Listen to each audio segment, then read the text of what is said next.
ago, and it was quite good. But we've jazzed things up a bit. Have a look at our studio now. No. Obviously doing well. Look at the gear you've got these days. And we've got Andy back as well. How you going? You won't see me yet, but I'm here with you at all times. Looking like a waiter. What's been going on, mate? Mate, not a great deal at the moment. Just out there looking for a job, actually. You got anything happening? Yeah, we're quite busy, actually.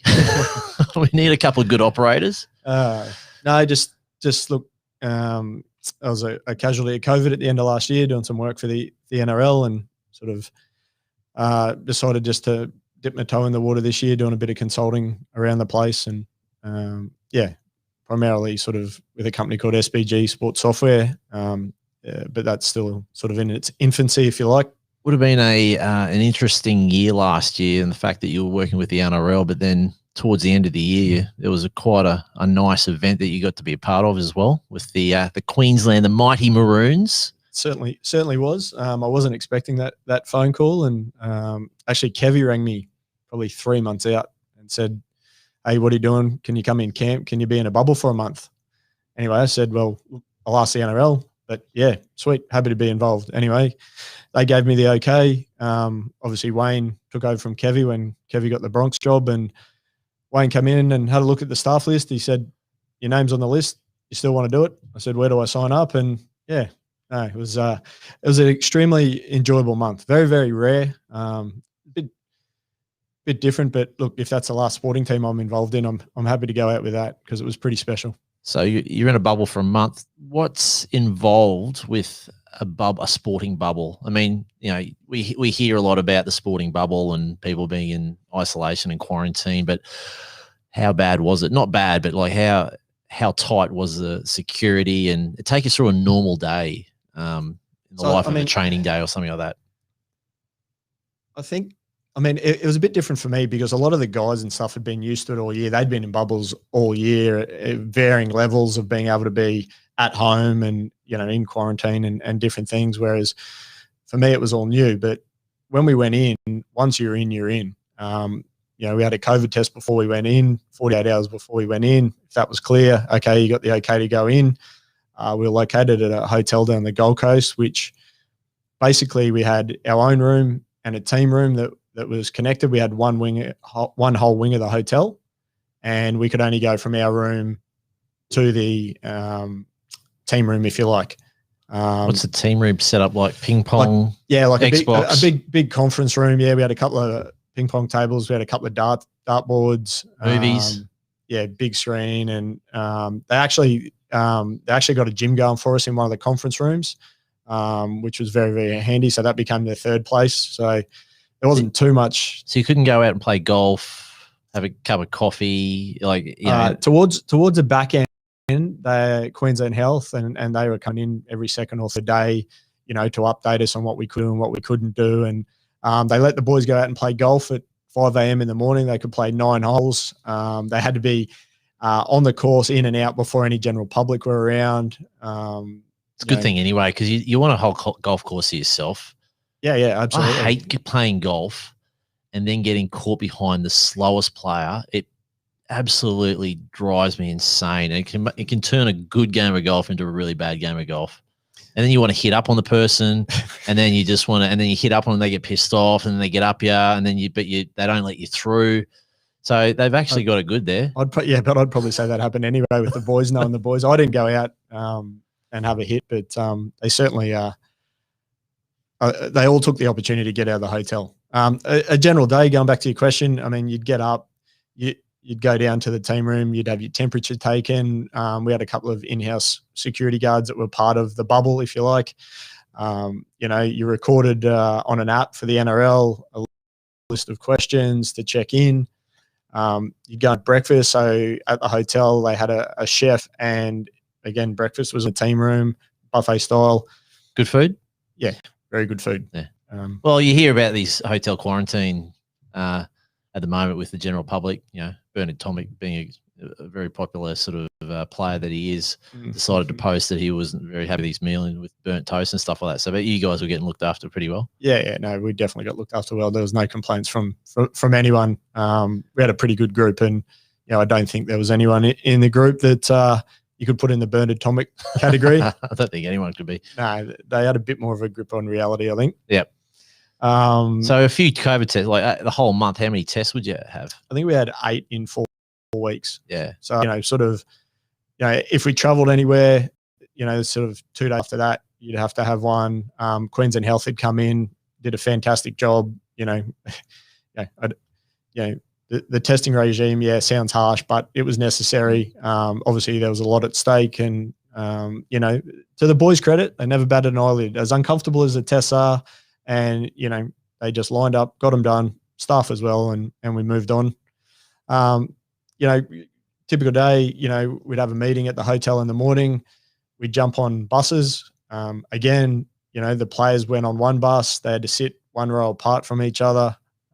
Staff would go on another bus. I find it funny how they've got to sit one row from each other, but an hour later they're in each other's grills, tackling each other. Yep, sweating and hugging each other and all those kind of things that go on. Then we'd go out to Seabus Stadium on the Gold Coast, which was designated clean zone, and it was just us for training. We'd have a quick meeting underneath and then go out and train. So very, very unique in terms of the lack of interaction with anyone. Yes, there was media opportunities in different things, but for the most part, you really didn't see anyone, which is rare in professional sport, but even more so at Origin level. And then your involvement then, how did that change, or did it change being in the bubble? Was it easier, harder? Yeah, no, easier. Especially when it comes to flying drones and things like that. You're not having to worry about general public and putting signs out and stuff like that. We ticked all the boxes with both Seabus and Suncorp, and I've flown at Suncorp there before, and we didn't end up training at Suncorp, but we ticked all the boxes there. And it'd be nice having a stadium to yourself to fly around, wouldn't it? Oh, it's sensational. If you ever get the chances just to go through the aisleways, that'll be fun. But it would have been an interesting sort of time, not only for the players but for the staff as well. And you probably lean staff as well. Was there quite a few?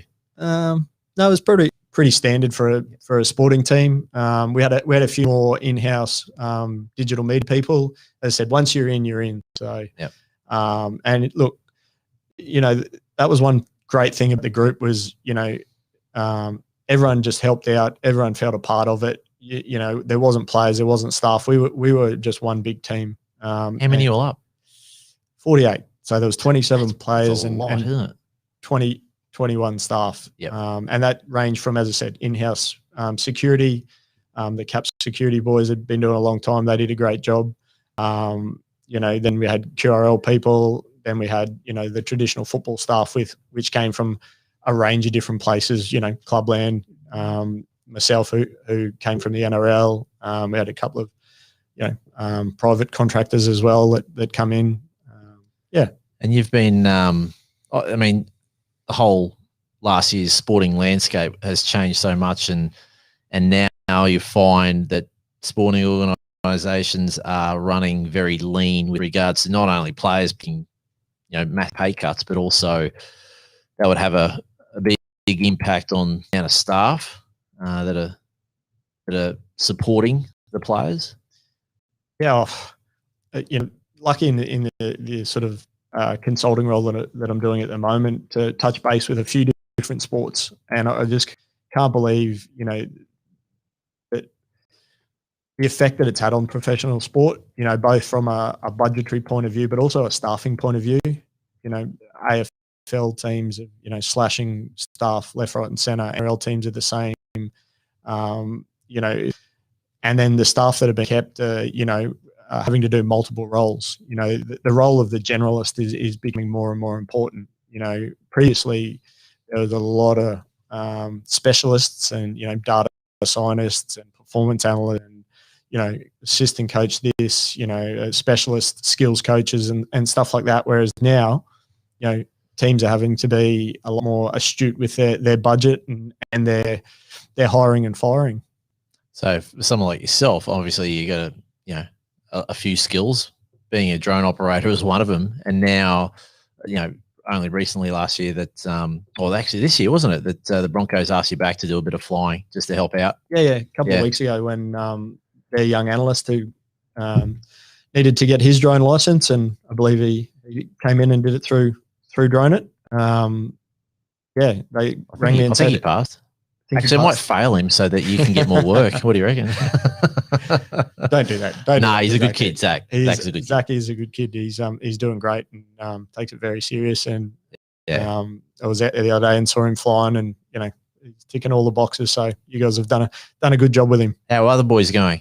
Bad year last year. That's nothing down to you because you weren't around, so you can wipe your hands clean of that. But obviously doing a bit of flying, being around the group this year. A bit of sports chat.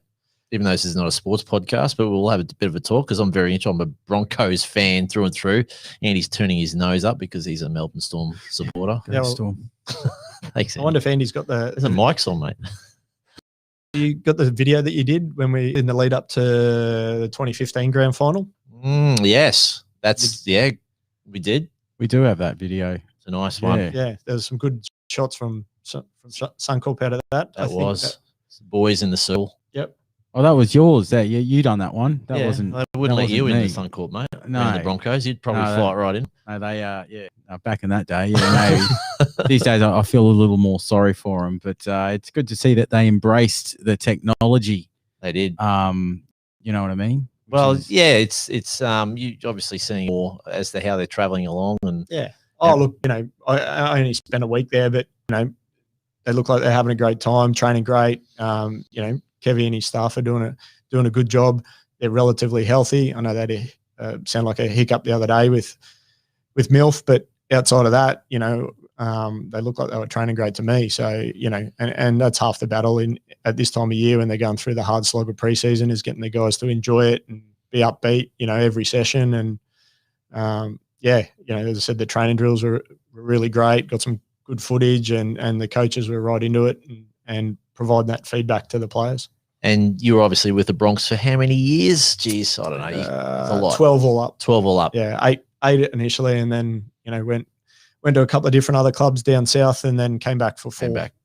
And so you would have seen throughout the years the changes in technology. Not only just drone footage, but just in general. The data that is captured for organisations to get that edge on the opposition. So, I'm glad I'm talking to you two guys. When I started, my first role at the Broncos was to record the games onto VHS tapes. And we used 2 VHSs joined together, press play on one and press record on the other one. And that's how we did the video analysis. Oof. So, it's come a long way. Even to the stage of some of the software stuff that I'm doing with SBG that in Formula One is just mind-boggling. The amount of data that is being captured and then analyzed in real time, and then providing real-time feedback to make decisions. Yeah, so providing not only from a spectator point of view that sort of data, so that when you watch a Formula One race now, you've got so much information up on the screen. Same with rugby league, you've got Telstra trackers, you've got everything, right? But it's also, as you said, providing much needed information to make decisions, for an F1 side or for a rugby league team or whatever. Yeah, an F1 team would have anywhere from 80 to 120 analysts, all looking at the same software at the same time, some at the track, some back in the UK, making decisions on whatever their part of the strategy is and feeding that back to the track in real time. Jeez, there's a lot of decisions made. Would you say F1 has more statistics in that than a game than Test cricket? Baseball is huge on stats. Cricket is huge on stats, but cricket I've found in the last couple of years has really just delved into some weird stats that you think that wasn't around when I was playing. But would you say that they use it in real time though? No. Is it making decisions in real time? When I finished, there was software around that were capturing data, but it still wasn't. We weren't sort of sitting at a lunch break or a tea break going, "What happened?" You'd know what would happen in that session. I think because It's like anything, you got to react so quickly as well. But there was no sports analyst coming down with some sports boffin with a piece of paper going, you bowled 50% of the balls on leg side or whatever.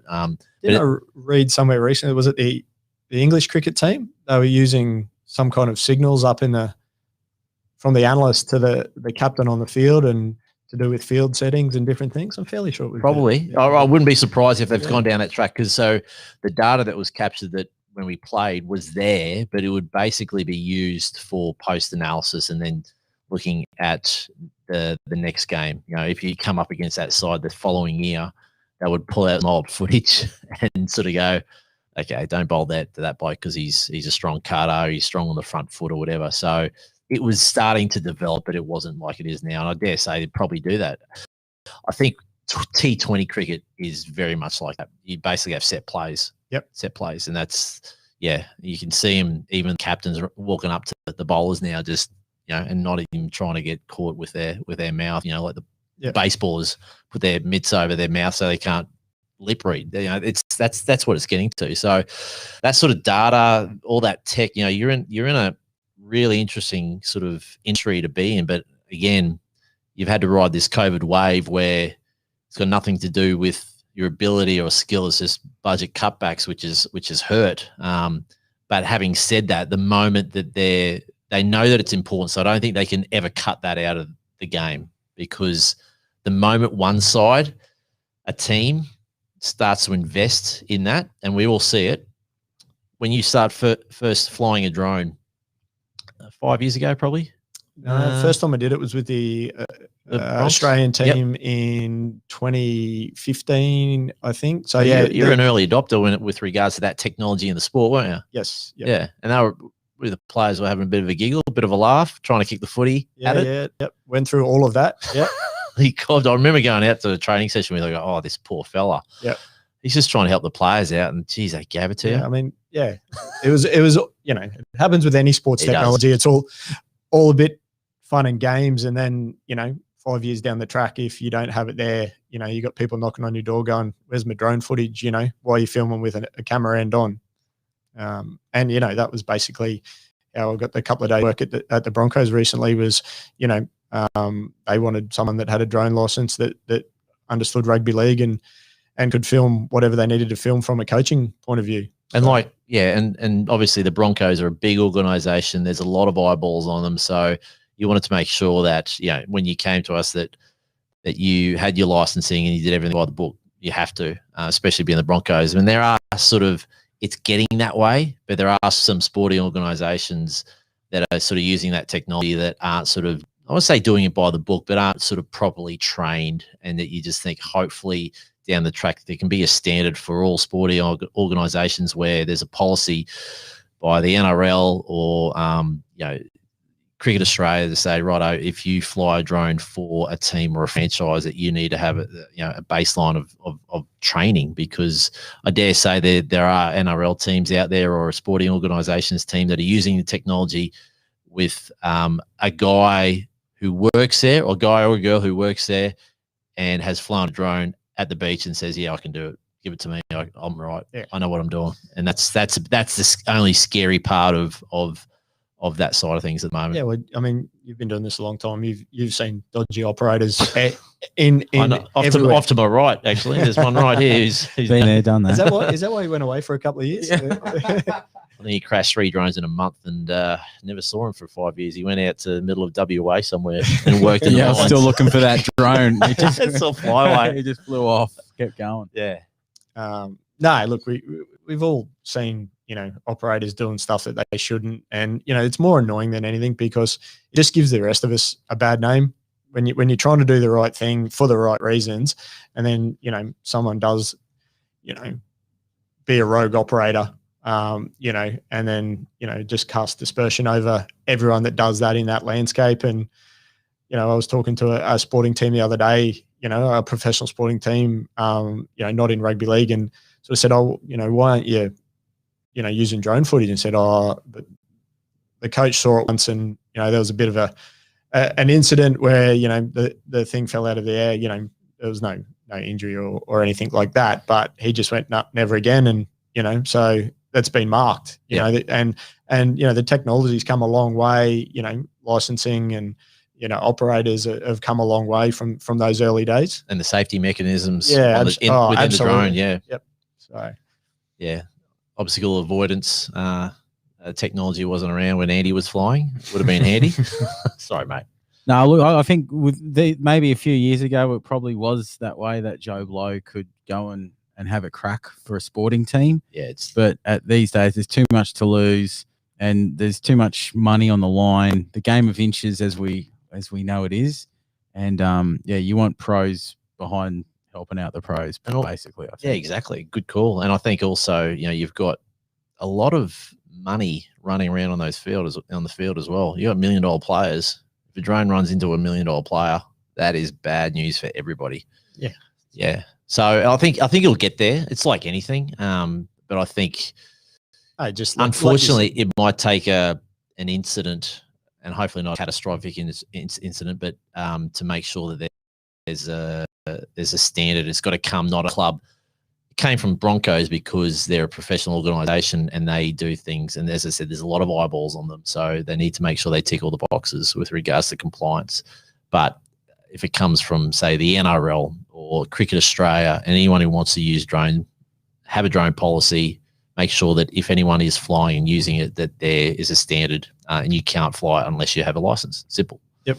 So it's not a hard policy. You can actually write the policy up in one page. Yeah, couldn't agree more. Yeah, that's exactly how it should come. And you know, as I said, I don't think that's that hard to implement. Yeah, you know. And so so you're putting the drone up. What are you actually capturing? Obviously, players running around, but why? What are you actually getting out of it? What, you know, when you get the data back and the footage, what are you trying to get? Patterns, plays?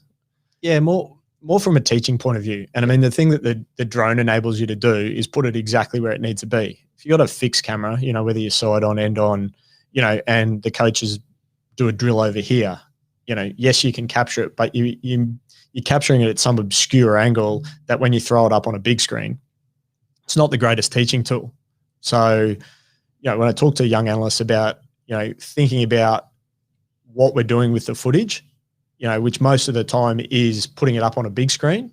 So, you know, you need to work out what the point of the drill is, where I need to put the drone, you know, and then be nice and slow with your movements, because, you know, there's nothing worse than, you know, watching on a big screen, you know, a camera panning or, you know, the drone yawing left and right really quickly, and, you know, everybody in the room getting seasick.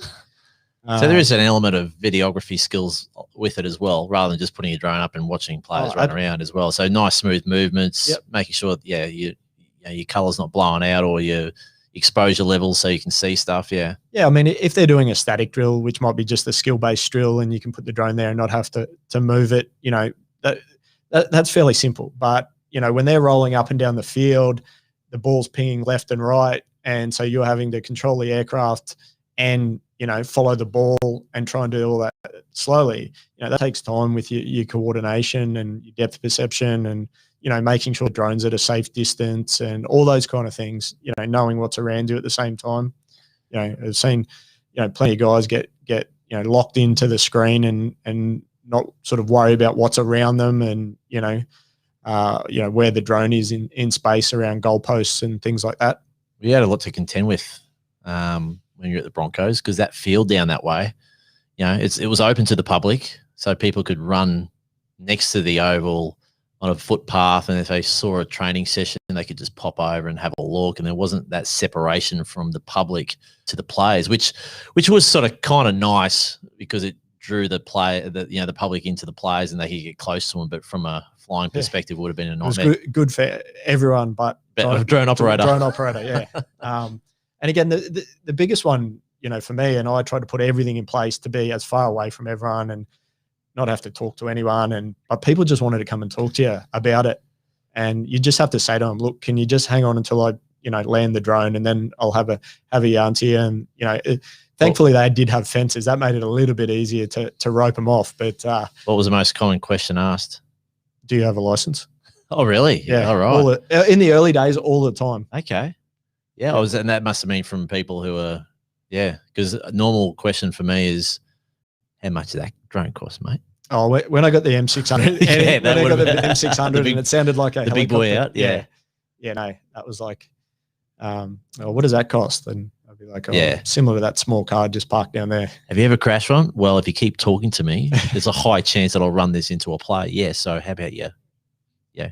Just go over there for 5 minutes. I can actually back up some of what Scotty's talking about, because I did do a stint training. You did. Doing the drone stuff for Scotty for the was away Broncos. on holidays or something. Yeah, that's right. Yeah. So yeah, I understand what you're saying there, especially when they started running down the field and people like, I need you to get there to there. I'm like, well, I'm just trying to stay away from the goalposts, and also everyone else that wanted to come up and talk to the players or some of the coaching staff as well. Yeah, that's always. I mean, regardless whether we're doing it for sporting organisations or at the beach, you know, doing it as a hobby, you will. It's changed a little bit now. I think the drones are in the sky. People, you know, they'll probably look up and then just get on with life. Whereas, geez, a few years ago, you put it up and they'll be sort of mesmerised, and then they'll find you somehow and they'd come over and they want to chat over your shoulder, and you just got to, you know, be nice and say, I'm just doing a job at the moment and I'll love to chat to you. Because, you know, we're part of a business as well. So you never know. It could be someone who wants to get their license or ask a question or anything like that. So, yeah, I found it quite interesting, especially when you're right involved in a shot, and, you know, it takes a lot of effort and concentration to get those shots. And sometimes you got one chance as well. You know, trying to capture a car driving down the road and it's not coming back. You know, on a variety bash. Similar to a footy training session. I mean, if you've got you're not a limited amount of time, oh, guys, can we just do that again? I know you're blowing your ass out and you've got nothing left in the tank, but you can do that session for another 10 minutes. And the worst part is these days now that when they do show the footage, the players are getting that used to it that if you miss them scoring a try in the corner or you're not as smooth or whatever, they'll pick you up on it. They'll be into you. You know, one job. You know, okay, the ones that come on. What, you got one job? You got one job, Scotty. Correct. So are they using that footage in NRL specifically? They've got Spider Cam. What do they call it? Spider Cam. Spider Cam. Yep. So same. It's literally aerial footage. They're on cables. Yep. So it has, you know, obviously so do they use that much from a game perspective, or do you use more? So can you get? Well, teams have no control over that, and okay. They don't get any access to that footage. Don't they? No. No access from the Channel 9 or Foxtel? And that footage is all over the shop because sometimes they could be looking at the crowd. Sometimes they'll be in behind the play. They haven't got a feed that is a constant feed on the players. So what if you go to a game, how does Scott Barker analyse the game that just played? At the game? Yeah, at the game. Or post-game? The footage taken at the game. So you've just said get a VHS like the old days to keep it going. Yep.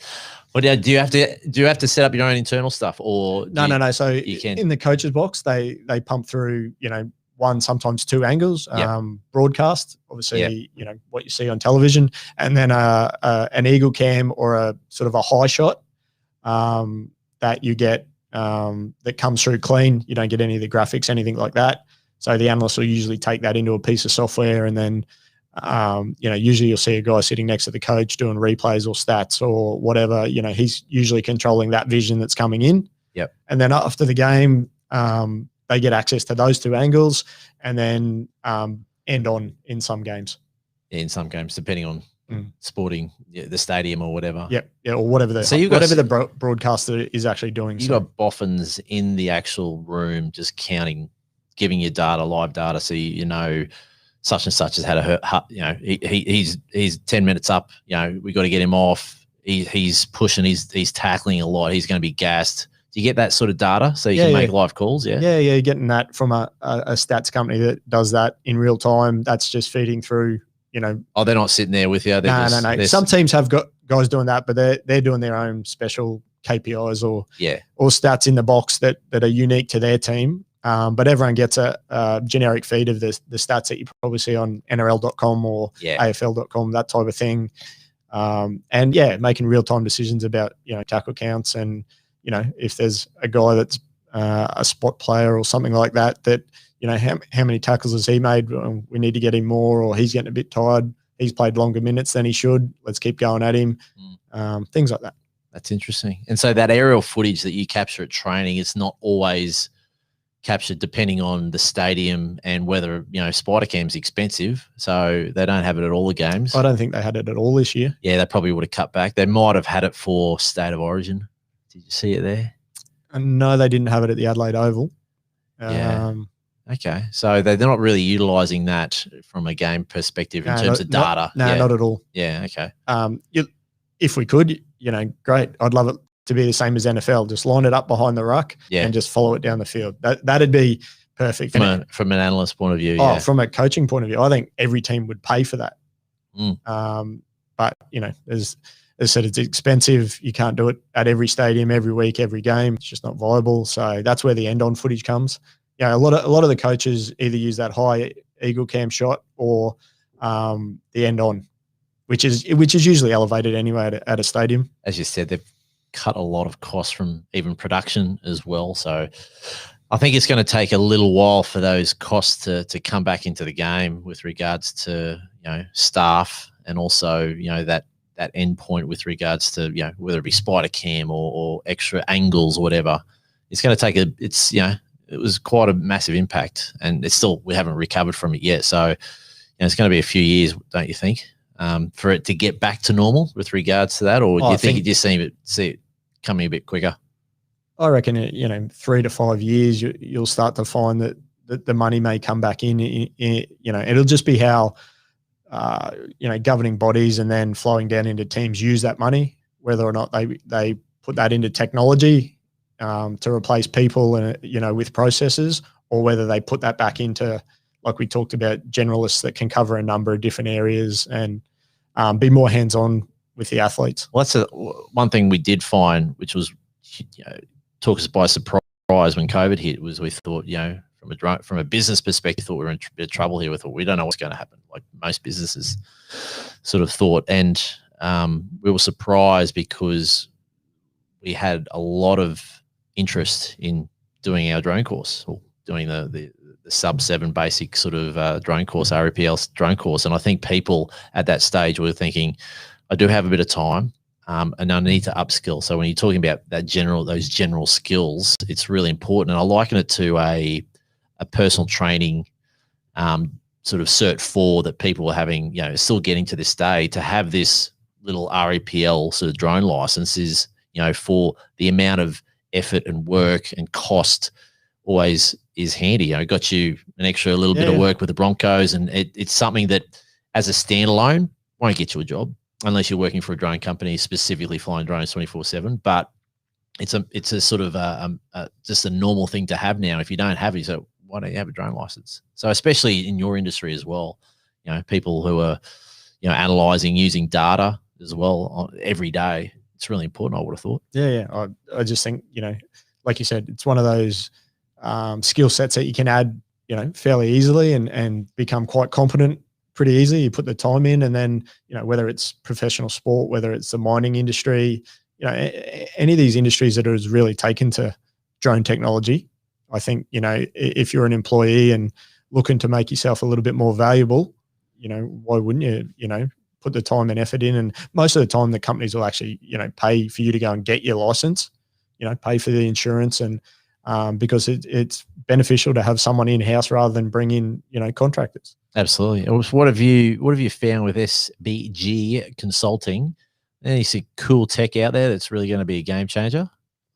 Oh, look, for me, being involved with the SBG guys, has just opened my eyes to, the possibilities right at the top end of sport. As I said, Formula One, there's nothing like it in sport. The SBG started in Formula One. It flowed into English Premier League with another product, again, on the same basis of capturing all the data, visualizing it, and then running, unique algorithms to teams so that they could do their own analysis on themselves and opposition and stuff like that.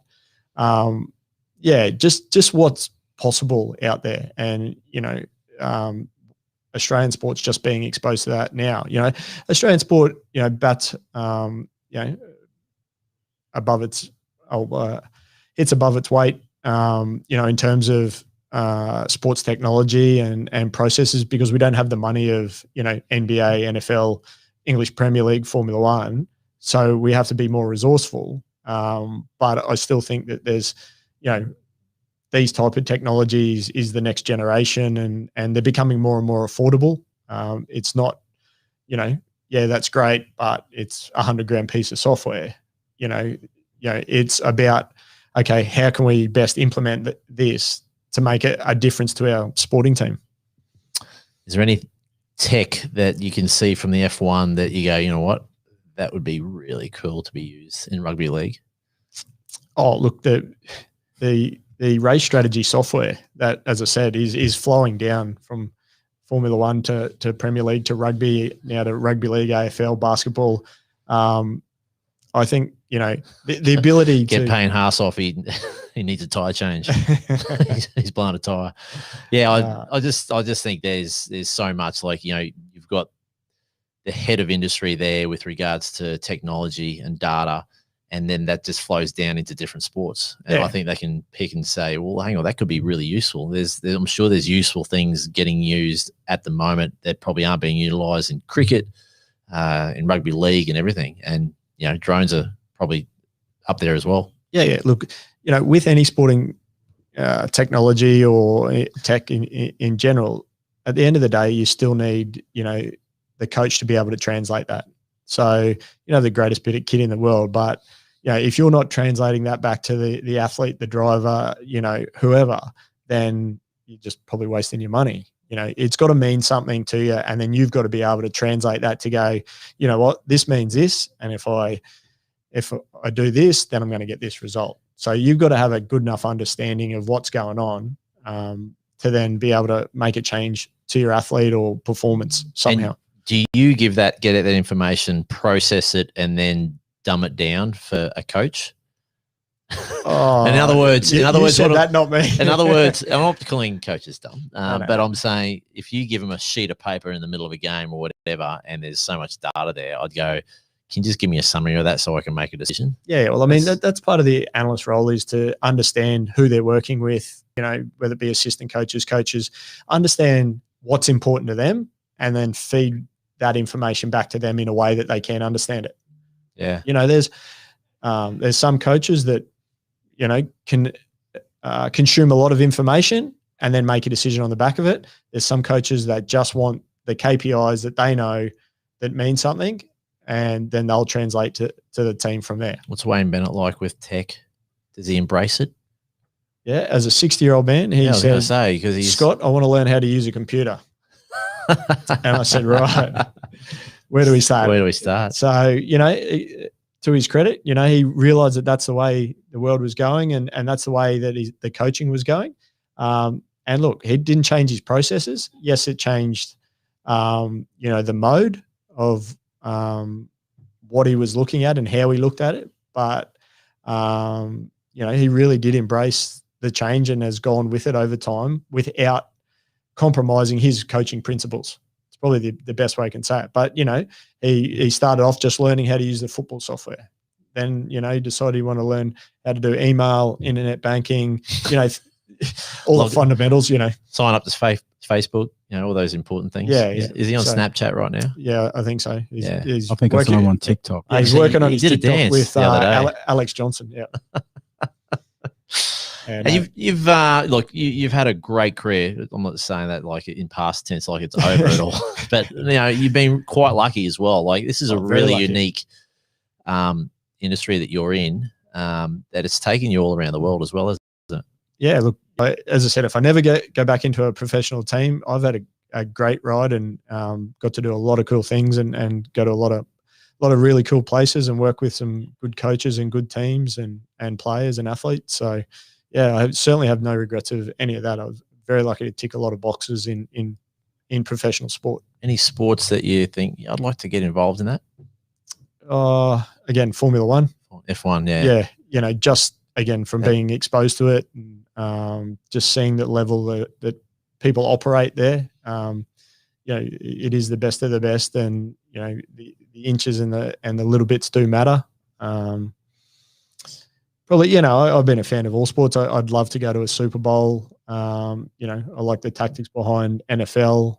I've been lucky enough to go to a few Premier League clubs and a few Premier League games in the UK, which has been, fantastic from a spectator point of view. I was about to ask, because I know in cricket when I was playing, the sporting admin side of things used to go on these junkets at the end of each year and sort of say, no, we're going over to visit the Atlanta Falcons because we need to know what they're doing and we need to learn from them. So they'd go over for a week, and under the guise of they're being educated and they're trying to bring back new technology or new ways of doing things and how to improve it. So that's bullshit, mate. You're just going over for a junket and watching a couple of games. Correct. Did you guys get a few of them? Well, the answer is no, because at the end of each year, I actually did a few rep teams. So I did a few years with. Well, that makes sense because you're in the same sport. Yep. You might be learning new things from different countries, but these guys, cricket, tell me one thing that you can learn from NFL, the game of NFL that relates back to cricket. I'm going, don't give culture. Culture, yeah. Well, okay, the marketing team, yes, I would agree, because the way that they market their sport over there is different. But you can't say an assistant coach goes over and watch an NFL game and goes in their back, the locker rooms and all that sort of stuff, to say that they could learn some skills that could apply. Come on. Let's cut through the. I'm going to say you're wrong. Look, I mean, I'm happy to be wrong. I'm happy to be wrong. But there's a lot to be said for culture and what you can get from other people. Do you know what I mean? Like, they might have embraced a team that's been losing for 10 years, turned up, decided to flip pancakes a different way. You've been on one of these junkets, that's why, because that's exactly what they all say. That's exactly what they all say. But you went to France, didn't you? You went to England, and worked with other sporting organisations, and you would have taken some things there. Yeah, I mean, on those rep trips, I was lucky enough to go to the Man U's, and we played a test match when I was working with England in Denver, Colorado. So I got to go to the Denver Broncos and things like that. But we were there at the time working, and I always found that a lot of those teams had, all the money in the world, but they didn't actually do things better than, what AFL were doing down here in Australia, or what some of the NRL teams were doing. They just had more money to throw at it. Especially in the Premier League. I remember going through one facility and they had every piece of kit you could think of in sports science. And I was like, well, how do you get your players? I was talking to the head of sports science. How do you get your players to buy into this and do it? It's like, oh, we don't. It's like, what do you mean? It's like, well, they already know they're good. They just say to us that I'm already good. So all we do is show them that what it does, how it could make them better, and then they decide whether they use it. And we're talking 100,000 pieces of dollars of kit. It was ridiculous. It was honestly, I was like, okay, so they're not actually doing things better than what we're doing. They've just thrown more money at it. I can just imagine, David Beckham, Ryan Giggs, Eric Cantona from Manchester United back in the day, just walk past these pieces out. I do know this. What might be interesting though is obviously I think we need to embrace technology with sport. You mentioned up to 60% of people lost their jobs out of major sporting teams, even top tier AFL, huge, and stuff like that. And they'll start to look, like you said, Scotty, how can we margins back in the meantime? A lot of that will be technology and automating stuff and finding better ways to do it. But then I think something that might come out of that's interesting is that cheaper way of gauging better performance out of players can filter down to the feeder leagues and if not junior leagues. So I think that could be an interesting thing when you start to get that technology feeding down into grassroots, whether it's drones, GPS. It's starting already a little bit. It's probably in trust and lower leagues in rugby, but I've noticed even your live feeds for sporting games now that you can just watch. So you can watch your club game. I can watch my Valleys, play on a Saturday down at Yoku Road. That's great. But they actually use that footage now because they just have a normal. It's pretty basic setup, but they got a stream. There's a streaming service which companies I know that utilize that, but then they use that to have a look at their. And you would never ever in your wildest dreams, from a cricket point of view, unless your old man took a camera down to watch you play a handy cam, which you'd tell them to go away anyway. But you'd never have a look at how you're going in club cricket or whatever. You can't. There's no footage to see you. So I find that and that's where the professional teams were 10 years ago. You know, they were just VHS. Yep. You know, so it does feed down the technology, but it has to be cheap enough to go down to those amateur sports, and that'll happen. And I think, you know, from a drone perspective, I'm interested to see what you think. Obviously, we've got to a point where drones are used mainly for training, running drills, you know, showcasing that then to the players post workout or whatever, post training session. So where do you see the use of drones? Can it get any better? Is there more technology that you'd like to see, you know, in a perfect world that you go, that would really make a huge impact? I think the easiest first answer to that is you know, the weatherproof drones. You know, down here in Australia, it gets used far more widely because we have better weather conditions. But again, at the moment, you know, last week or whatever, you know, rains here in Brizzy, you're not flying. You know, in the UK, a lot of the professional sporting teams, you know, basically just put in IP cameras in their training facility. You know, they'll have 20 IP cameras around the football pitch to cover every angle because, you know, the weather's so poor, they just can't take the risk. Now, I flew in the UK with the England team, and again, you know, probably only flew, I would say 50%, 60% of all possible training sessions, purely weather dependent.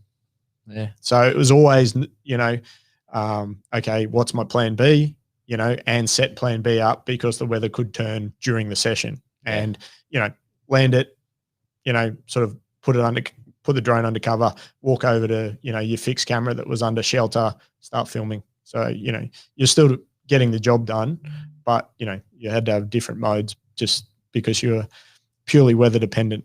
Yeah. Okay. I think DJI are bringing out, or they might have already, the M3 310. I think is, again, it's water, but the problem with that is might be a waterproof drone, but you've got the lens, and that's the biggest factor, isn't it? So the moment a water droplet goes on that lens, and it's game over. So even though the drone might be fine, if you don't have some sort of protection for that lens, then it's just a big smudge, isn't it? Yeah. And again, you know, from my point of view, I'd want to really test run it before putting it up above, you know, well, not above, but, you know, filming athletes and stuff like that, just from a risk management point of view to know, you know, both, is it safe, you know, in decent rain, and what's happening with the lens, and is it even worth putting up? Tracking players with drones at all? Anything useful there, or not really? Could we just use the normal technology with GPSs that are getting used? Yeah, I think you know, the optical tracking is sort of the next generation in terms of the player tracking. I don't know how that would go with a drone trying to track, you know, 36 players on a training park all at once, or, you know, even 13 guys up and down a field. Whether or not you could pick a centralized figure that you knew was going to be in the middle of the drill and just focus on that. I suppose you could, you know, to some respect do that already with the software that's out there. Yeah.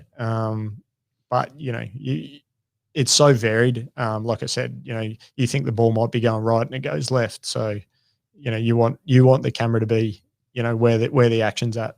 Yeah, I don't know where you ended up with the tethered drones. Yeah, it was a space we looked into very early, and I think the cost was way too much. They were like $20,000-$30,000 for the battery and the lead.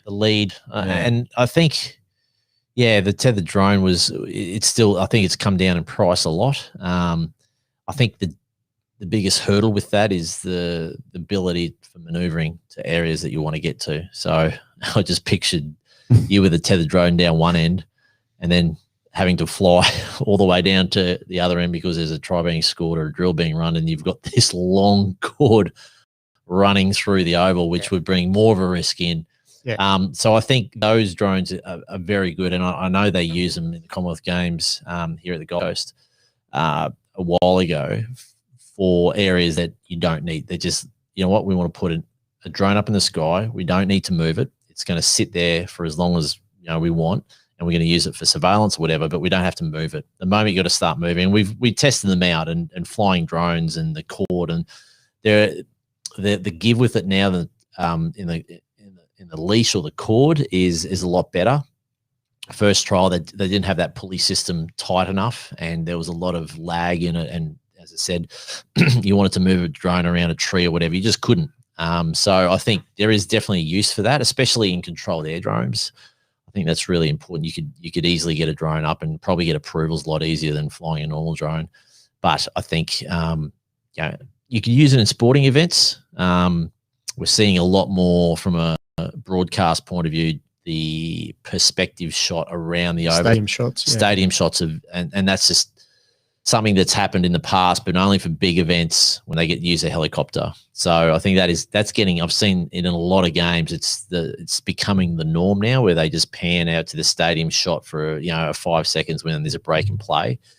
That is something where a tethered drone could come in very handy. You could literally just keep it up there for the whole game. And if you had, a nice optical zoom camera put on it, you could actually hone in and get some footage along the way as well. So there are options. I think that tethered drone, but it has to come down in price. And the only way that it happens is if they sell more, mass scale sort of, it gets used a lot more. But if at the end of a stadium, there's not a lot of movement, maybe 30, 40 meters side to side, I think it definitely could be used. Do you think you need it? Well, that's the thing. I spoke to Scott about this just off air here, and it was just like the amount of work for the amount of use that they get. I see a shot and I know a drone shot. I see it. I go, that's a really beautiful shot. Yeah. 2 seconds later, that's it, because it's a break and play, and that's it. They're back to it. So I think it's nice. It's a nice to have, and it's probably first thing to go if there's a budget cut, unless they're doing it internally. But I think a tethered drone, if it invest in that and you put it up there and just let it sit there, and someone can just operate the camera. You probably might use it a bit more because you can get tighter on it's a perspective shot. It's a landscape shot. It's a setup shot for the game, isn't it? From a broadcast point of view. I'm just saying broadcasting, not data capturing. If you have the ability for Zoom cameras to zoom in on the gameplay itself, then you would use it a lot more, wouldn't you? The producer would go, that's a nice shot, I want to use that a bit more. Whereas he's like, shit, there's nothing's going on in the game here. Let's go to a wide shot. I don't know. Thoughts, comments, queries? I don't see drones being used much in it as apart from analysis or for grassroots stuff that don't have stadiums. So to get the shots they want, tethered drones might be perfect for a big school round robin event and that, you know what I mean? But that's the way I see it. Like to see drones flying around in stadiums, like say like for a 2020 BBL thing, it's like not happening. I don't see it happening either. I think you're right. It will be outside the stadium. I don't think it'll ever go inside the stadium. It will never happen. And if it does go outside the stadium, I've seen the shots. They're very slow. They're under very strict regulations as to how much they're going to move. They move very slowly. So a tethered drone might be the way to go because it's safer as well. There's less risk of a flyaway. And if you know the area, like, I've seen a couple at Suncorp Stadium there. They're a long way away from the stadium. Yeah. They're back up over the road at a park or something like that. You're dealing with humans. A lot of humans in as well. Not this year just gone, but in general, with packed stadiums, it's always a nightmare around people. And beer. Drunk people as well, seeing a drone, never a good thing. No. Never a good thing. Not at all. What's your thoughts on battery life? Because that is an issue for sporting teams. Most of the teams these days use P4s or some variation. But they literally have to time or have enough batteries to get it down, change the battery in between a drill and get it back up because the coaches aren't stopping the session. So, one of the things I talked to Zach about the other day was, time it. Yeah. Yeah, you got to time it. Know how long the drill's going for, how much you're going to get out of the battery. You got your safety margins, get it back down, change the battery, make sure you got your GPS lock, get it back up there ready to go. That's one of the reasons why we went to the M600 before I left last time was flight time. Though trying to change six batteries once you get very quick. That was like a Formula One tire change. I got very, very good at getting, 12 batteries in and out in a very short period of time safely. I think that flight time is, there will be some sort of tech that comes out sooner or later, but you need to put more batteries in. Yeah. More batteries you put in. Well, when you do the mapping stuff, how long are you flying for on average? The mapping is an interesting one because it the software that we use is very risk averse when it comes to bringing the drone back. So it'll sort of take a bit of a calculation. And my battery critical and low battery warnings, if I just fly the drone, are normally around 20 and 15%. So it'll give me a critical at 15, but 20 I'll start bringing stuff back. But because it's used under software purposes, so drone deploy, Pix4D, it'll go out, and if you're mapping large areas, the actual time it takes for the battery, for the drone to hover, to go up to 100 meters, which is normal mapping sort of height, you're churning through 7 or 8% there. It has to get to location. So let's say it's 500 meters away, still visual line of sight. Thank you for those listening. Then it stays out there, and it might has to come 500 meters back. It'll come back at about anywhere from 25 to 30%. So you're not getting a full 20 minutes. You're getting probably 15 minutes. And it's always been a bit of a bugbear of mine. It's like, oh, geez, we could get this done, and then you've got to change batteries. But I think there will come a time when your smaller drones will have a longer shelf life, but it hasn't. When that day happens, it'll be whoever designs that tech will be a game changer. It's a holy grail, really, because like you get, the thing is, like, the battery might get better, but then maybe the drone's propellers might get better, but that means it demands more of the power from the battery. So there's always been this, there's always been this slight improvement with flight time and noise, but it hasn't been. There's been a massive improvement with the specs on the camera, the obstacle avoidance, the gimbal, everything else apart from that battery, which is always hovering around that 20 to 25 minutes, unless you want to put more batteries in. You put more batteries in, it's heavier, you need more props. The drone all of a sudden becomes from a P4 to an M600. So, yeah, I mean, it's an issue for sporting teams because, let's just say the average preseason training session goes for 2 hours. You might have the drone in the air for an hour and a half out of that 2 hours. Yeah, there's a lot of batteries. That's there. a lot of batteries. Get two drones. Yeah. That might be the go. Just under budget cuts. Imagine that, having just 2 guys just going, I'm bringing it in. Well, we did that with an Army training program we had last year, where James and I, the CEO, went up, and we were flying out quite a while, quite a way, sorry, and we were under military sort of area, so we could go out a bit further. All right, so anyone who wants to ring in and go, oh, you in front of it. But we literally had to time it. So because there were tanks going off and Jav missiles flying and bloody helicopters, so we needed someone out. So that was we actually did some testing. We had to fly out, see how long it took, bringing it back as well, and we had to time it perfectly. Say, right, I'm bringing it back. Are you at location? Yes. Now I'll bring mine back. So it takes a bit of effort. Now, I'm not saying you have to go to that much effort but that's a long time, 2 hours, hour and a half of flying.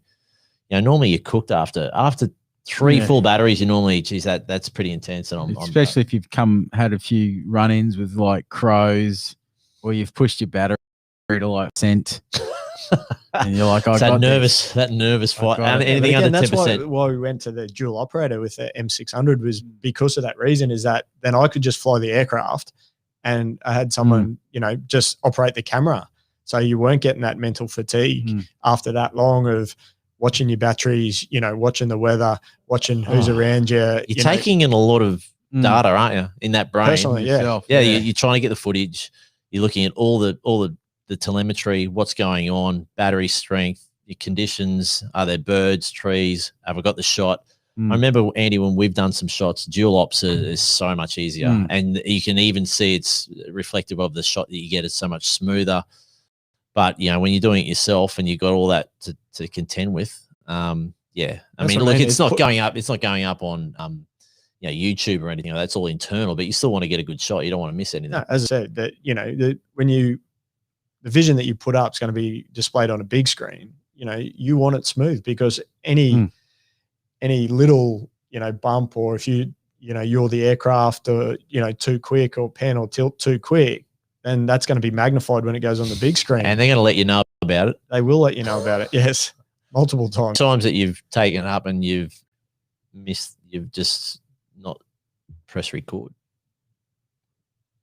and then just blamed it on it was a glitch in the system. It's like I could have sworn I pressed it. I did. I pressed it. It went red. It must have been a false card. Yeah, the SD card was stuffed. Have you done that? It's user error. Have you done that? Possibly once. Oh, it was to be honest. Going back the other day when I flew the other day, that was probably my biggest fear. It was forgetting to press record because I had every other checklist all done, and then I remember putting it up there and going, "Oh, geez, have I hit record here?" Or you bring it back down and go, "Did I just record that drill?" And then you're dying to get hold of the SD card.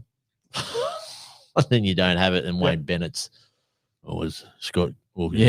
Just see you in the office. Scott just come in the office, mate. I'll just tell. And he's mumbling, mate. Just tell Wayne that you didn't do that drill today. You're old, mate. You're losing it. You're losing it, mate. Yeah. I think. I don't think you're a proper operator unless you haven't pressed record, or you've actually crashed your drone. So don't worry. Been there, done. I'm the best operator around. Are you recording now this podcast, just in case?